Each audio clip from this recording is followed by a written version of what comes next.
निरोध सिद्ध होवे के बाद स्वरूप सेवा छूट जाएगी। उदाहरण के रूप में आस्कर्ण राजा के प्रसंग में उनने छोड़ दीनी या सेवा पधरा दीनी, तो क्या या में ऐसे समझ लो कि ये साधन दशा और फल दशा की सेवा अलग अलग है?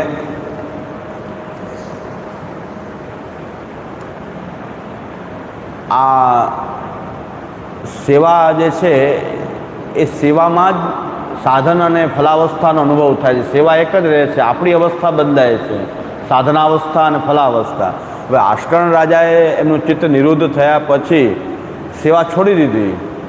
यहाँ सेवा छोड़ी नहीं दीधी पण सेवा छूटी गई है। केवी रीते कि एमने कोई देहनुं अनुसंधान रहतुं नथी, विरहनो भाव जे छे ए वधारे वधी जाए અને દેહાનુસંધાન પણ ન રહે, સમયાનુસંધાન પણ ન રહે, તો ભગવત સ્વરૂપને એ સેવામાં પરિશ્રમ થાય, પોતાના દેહની સ્થિતિનું પોતાને ભાન નથી। એવી વિકલ દશા ક્યારેક ભક્તની થઈ જતી હોય છે, ત્યારે ભક્ત ભગવાનના સુખ માટે જ સેવા એમનાથી થઈ શકતી નથી, એટલે છોડી દે છે। પણ નિયમ નથી કે બધાએ ચિત્ત નિરોધ થાય પછી સેવા છોડી દેવી। આસ્કરણ રાજાનું એક ઉદાહરણ છે कि आવું થઈ શકે છે કે વિકલ દશા બહુ જો થઈ જાય ને વિરહનો ભાવ જો એમને બહુ વધી જાય અનવસરમાં કથાકાલમાં, અને એમને સેવાના સમયનું અનુસંધાન ન રહે, પોતાના દેહનું અનુસંધાન ન રહે, એવી કોઈ વિકલ અવસ્થા થઈ જાય ત્યારે સેવા છૂટી જાય છે।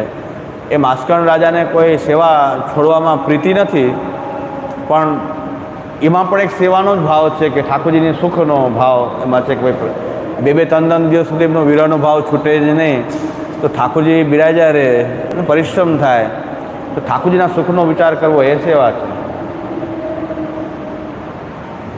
એટલે સેવા છૂટી જાય છે, બે સેવા અલગ છે એવું નથી। ક્યારેક કોઈ ભક્તની એવી કોઈ અવસ્થા થઈ જતી હોય તો સેવા છૂટી જતી હોય છે।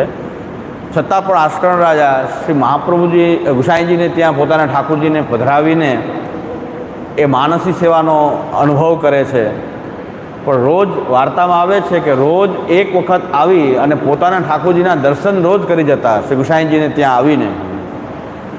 માનસી કરી રહ્યા છે તો આ સેવાની હવે જરૂર નથી, છતાં એવું નથી, રોજ વાર્તામાં આવે છે કે રોજ એક વખત આવી અને પોતાના ઠાકોરજીના દર્શન કરી જતા।